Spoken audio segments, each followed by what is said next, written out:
Welcome back to Les Schwab Tire Center's Outdoor GPS. Now it's real time, sponsored by the Mill Casino.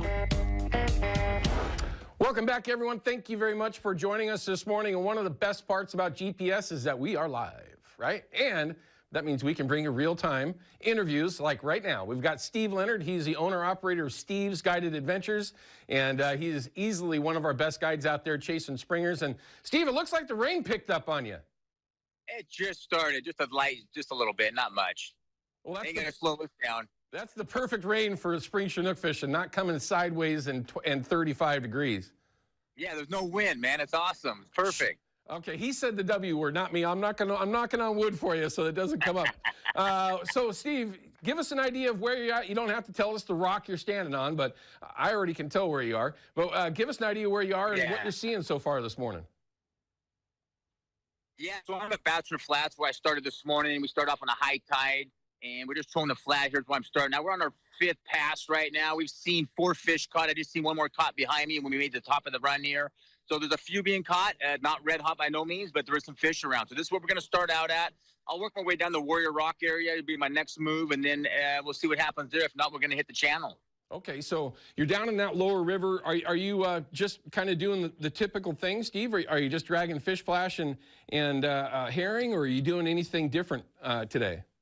Right now, I'm just running my inline cone zone flashers with a herring at the moment. I got whole herring and plug cut. Been doing some different procure scents with some bloody anise tuna, some regular tuna, bloody tuna. Just trying some different scents. The water's a little bit off color, not bad. Something to draw them in, see which one they want and what's going to work out for us here. Well, I know that Mr. Leonard, he's got more secrets than a lot of folks would have, but he doesn't enjoy sharing some of those. And I got to ask, do you like dyeing your herring in these little bit more off-color conditions that we have today, it being Saturday, the second day of this 3-day opener? Do you like to fish any colored up baits, any chartreuse or blue or anything like that? Absolutely, I do. I have both of them, so they both work. And I have the blues. The chartreuse is going to be when the sun will be out. I'm using some blues right now. And we just have some naturals, and I have some right out of the package as well that can be very, very deadly. Can you elaborate a little bit on that? Because there's always been that kind of thought, well, you got to fish brined herring or it's just going to fall off the hook. And, you got to make sure that it's all salted up. And I'm one of those people that love taking them right out of the package. Why do you say that maybe that there's that perception of that? But one of the reasons why you're so successful is you're willing to do different things. Explain to everybody why you like it right out of the package. Yeah, it's just the fresh scent of it. I will pull them out the morning of. On my ones I'm going to run, they're going to be just a regular, not brine herring. I will always cut a hole in the package when they go to thaw out. So obviously it ain't going to, suck them down because they're going to be thawing out. But I'm cutting them when they're actually still frozen, lightly frozen. I'll run them with the guts in them a little bit, and then I'll take the guts out. But I'll have a frozen bait that I'm cutting. It's a very firm bait, especially for those first passes, and it can be very effective. It can be the one that they want. And I'm a big believer in that. One, I'm lazy. I don't brine everything like I'm supposed to, Steve, as you know. Sometimes you get sidetracked. But what's your take on keeping your gear on the bottom? Are you running braille? Do you keep it up a little bit? For folks that are out there watching, trying to decide what they want to do this afternoon or tomorrow, with these conditions, are you ever taking your bait away from the bottom? I am. I've always, for years we did the 2 cranks off the bottom or 1 crank off the bottom. Sometimes I got to be ticking the bottom. I got my rods with just every once in a while with the swells, and I'm off the bottom a tiny bit, and I've been adjusting every pass we've been doing. We haven't had the bite yet. I mean, it could happen. My back rod I got bouncing. The other one we're just coming off. We're just ticking every once in a while. I'm running a 16-inch leader on my lead line, so it's just going to find out what they want. I'm marking some fish up off the bottom a little bit. It's a really soft tide today. There ain't a lot of current. That's going to keep them right tight to the bottom. So we're just adjusting, trying to find out what's going to work today.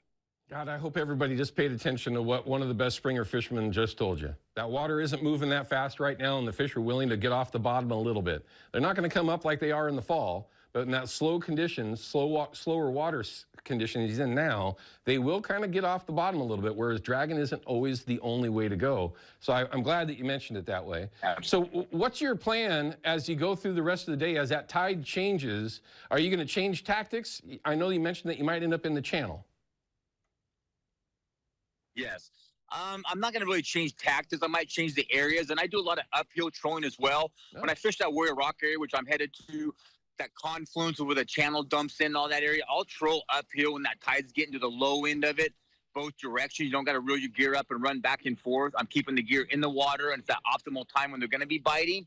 So it's a soft current at that time. So I'll just go back and forth and just kind of hit that confluence area. Well, this time of year, Steve, you could either be chasing walleye, you could be chasing steelhead, you could be chasing springers. I mean, you're all over the place, which is one of the reasons why people love you so much. How's this spring Chinook season been for you up to this point, or have you been focusing strictly on steelhead up until today? Well, to be honest with you, the trips that I did have, it was blown out because the Willamette got blown out and all that early at the late part of March. So I wasn't doing my springer trip. I've been steelhead fishing. My last group, we actually did 3 different things. We caught and released sturgeon on the Willamette. Oh. I did a drift boat trip 2 days ago, and then yesterday we were in my sled chasing some steelhead. So I gave them a little bit of different options of things that we do. We change it up. I like that. Sometimes it's more work for me because I'm switching gears daily, which isn't the funnest thing as a guide when you're running long hours and stuff. But it gives my clients the opportunity to fish in different areas in the Pacific Northwest. And we were able to chase some steelhead and some things that had more action than the spring Chinook fishery. I just like to push that steelhead fishing as long as I can until these springers absolutely start showing up. I know what you mean, man. There's been some interesting days here in the last 3 or 4 days, at least locally. And I was dumb enough not to go chase some steelhead myself. But, okay, so you got one more day left on the Columbia as it stands now, right? You get to fish tomorrow. Yep. Is there anything that might cause you to change the location that you're in, either going lower, going higher, or are you going to stick it out tomorrow as well in the same zone? No, I'm going to see what happens today. I like this area because the Willamette fishery as well, but I do like moving upriver. I live in Washougal. I do like that troll, and I like that 205 area. I catch a lot of fish in that area. So we'll see what happens today. And I may move up there, talk to some buddies, get some fishing reports. But you know how it is. If it's hot here today, you think you come back here today, you should have been upriver tomorrow. So It's just springer fishing. It's just a lot of luck involved in this fishery for the springtime. You know, what's crazy is that you're right. And the regular people like us that go out and just catch a fish or two each year, it seems like we rely a lot on luck. Okay, it helps when you've got the experience and the knowledge that Steve has to maybe improve your odds of getting bit out there. Okay, so let's go a little bit forward, right? So tomorrow is going to be the last day for this 3-day opener. Midweek, they're going to give us another 3 days. If it does open, what would your thoughts be? Because the river's going to change quite a bit. It's going to drop a little bit. At least it's forecasted to drop, which will improve the clarity. Will that cause you to move closer to the dam, or were you still kind of focused down in that lower area? Well, to be honest with you, I really like anchor fishing for springers. I've run a lot of Brad's killer fish, which is it's just, I love anchor fishing for springers. I've had some of my best days on anchor for springers. So I'm going to probably go play around tomorrow. I don't have a trip at the moment tomorrow. I had a family day, so I'm going to probably take the day to go run around. I might make some phone calls, see how this day ends up here, but I got some spots I really like to fish on anchor. It's very effective, and I may switch over to that. So I'm just going to see what happens here. But that might be my big group next week for 3 days. It's going to my corporate account, so it's going to work out perfect having the Columbia open. And hopefully we can. And they're always fishing. You know what I mean? Those rods are always out. They're always fishing. I run line counter reels so I can put them in the right spot. Or if we catch a fish, we can go back and drop the lines and run lines out as we go back to the anchor. Then we can adjust them to the depth that I want them at, for the distance, I mean. And when we're taking a picture of that fish, we have another one on because they're coming through. It's just a fun way of fishing, and it's very relaxing for my clients. You know, less tangles. We don't have very many tangles, you know how it is. But any flash strip, even if you put out right, sometimes you get a tangle up. So today we're doing really good. But so I might change to that tactic, and you find that depth of water when they're running, which you said the river's going to drop. It could change to a deeper water, or when the water's up, when it's high, is my favorite time to fish them. They're going to be tight to the shore or shallower waters. One of my favorite things in the world to see is to see a 15 or 4. Hey, there's a question for you. Do you like the killer fish 14s or 15s this time of year, or both? I like small. 14s. 14s? Yeah, and I even run some 13s, 14s. Yeah, my favorite one over the years was a 13 for spring Chinook. Pay attention. People don't even run them, but I K13s, K14s. I don't run the big ones. I do for my summer Chinooks if I'm in that heavier water, but I run a lot of small ones for that, and put the gel scents on the K13s. You don't have to do a wrap on them. I just do the gel, the anchovy, the different one, the oil. Yeah, no, and it's very, very effective. No, I love the fact that you mentioned that. The most important thing is you got to tune that blood. Yes. If it's not You got to running tune right, the plug.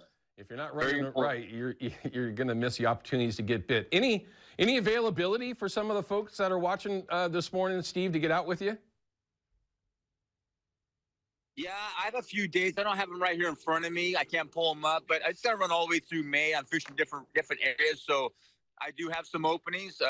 They're limited, but please reach out to me, and I can let you know what I do have available. If you were lucky enough to get out with Steve this time of year, everyone, take advantage of it. You're going to have a chance to learn a lot. If you're not a boater, if you're not somebody that gets out there on your own, go catch some fish. But if you do have the opportunity to go fishing with them, you're going to learn quite a bit about how to chase these spring chinook this time of year. Steve, thanks as always, man, for sharing some info with us. We were hoping that we could be lucky for you and watch one of those rods bounce, but it doesn't happen every time. Me too.